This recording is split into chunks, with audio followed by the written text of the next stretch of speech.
लखनवी अंदाज। लखनवी अंदाज पाठ के लेखक यशपाल हैं। इस रचना के माध्यम से लेखक बताना चाहते हैं, बिना पात्रों व कथ्य के कहानी नहीं लिखी जाती, परंतु स्वतंत्र रचना की जा सकती है। इसमें लेखक ने नवाबों के दिखावटी अंदाज का वर्णन किया है। कक्षा 10, विषय हिंदी, लखनवी अंदाज, कार्यपत्रक 25, दिनांक 31/8/2020। पाठ 12, क्षितिज भाग 2। बच्चों, जैसा कि आप जान चुके हैं कि लखनवी अंदाज पाठ यशपाल जी द्वारा लिखित एक व्यंग्य है। इस पाठ में लेखक ने समाज में व्याप्त दिखावेपन की प्रवृत्ति पर कटाक्ष किया है।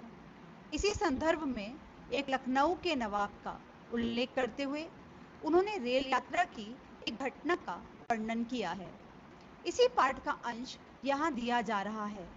इसे ध्यानपूर्वक पढ़िए और पूछे गए प्रश्नों का उत्तर लिखिए। गाड़ी छूट रही थी। सेकंड क्लास के एक डिब्बे को खाली समझकर जरा दौड़कर उसमें चढ़ गए। अनुमान के प्रतिकूल डिब्बा निर्जन नहीं था, मतलब वहां कोई व्यक्ति था, खाली नहीं था। एक बर्थ पर लखनऊ के नवाबी नस्ल के एक सफेद पोश सज्जन बहुत सुविधा से पालथी मारे बैठे हुए थे, यानी कि चौकड़ी मारकर बैठे हुए थे। सामने 2 ताजे चिकने खीरे तौलिए पर रखे थे। डिब्बे में हमारे सहसा कूद जाने से सज्जन की आंखों में एकांत चिंतन में विघ्न का असंतोष दिखाई दिया।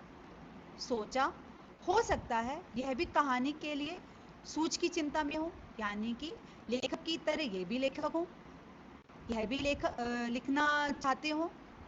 नवाब साहब ने संगति के लिए उत्साह नहीं दिखाया, यानी कि उन्होंने कोई भी मेल जोल नहीं रखना चाहा, ना बातें की। हमने भी उनके सामने की बर्थ पर बैठकर आत्मसम्मान में आंखें चुरा ली।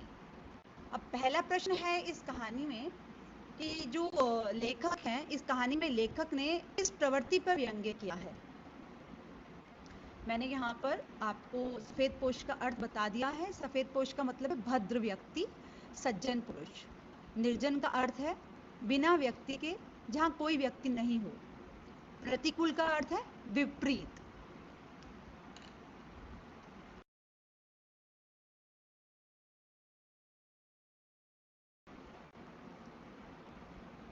प्रश्न 1, इस कहानी में लेखक ने किस प्रवृत्ति पर व्यंग्य किया है। इस कहानी में लेखक ने दिखावे की प्रवृत्ति पर व्यंग्य किया है। वे दिखावा कर रहा था। उन्होंने जो खीरे थे निकाले, धोए और तौलिए पे आराम से रख दिए, दिखावा कर रहे थे इस तरह से। प्रश्न 2, लेखक क्या सोचकर इस डिब्बे में चढ़ गए। उत्तर 2, लेखक का अनुमान था कि जिस डिब्बे में वह चढ़ रहा है वह खाली होगा। द्वितीय श्रेणी के डिब्बे का किराया ज्यादा होता है, पर भीड़ नहीं होती तथा आराम से यात्रा की जा सकती थी। लेखक एकांत में किसी कहानी का प्लॉट भी सोचना चाहता था, तभी वह यह सोचकर डिब्बे में चढ़ गया। प्रश्न 3, डिब्बे में चढ़ते ही लेखक ने क्या देखा। डिब्बे में चढ़ते ही लेखक ने देखा कि डिब्बे में लखनवी नवाब जैसे एक भद्र पुरुष बैठे हुए हैं। उन सज्जन के सामने एक तौलिए पर 2 ताजे और मुलायम खीरे रखे हुए थे।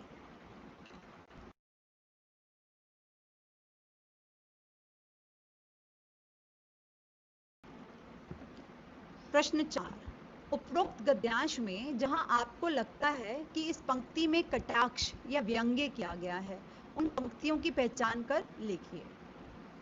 उत्तर, एक बर्थ पर लखनऊ की नवाबी नस्ल के एक सफेद पोश सज्जन बहुत सुविधा से बैठे हुए थे। सफेद पोश कहना ही एक व्यंग्य है। ताजे चिकने खीरे, लेखक ने इन शब्दों का प्रयोग भी व्यंग्य के रूप में ही किया है।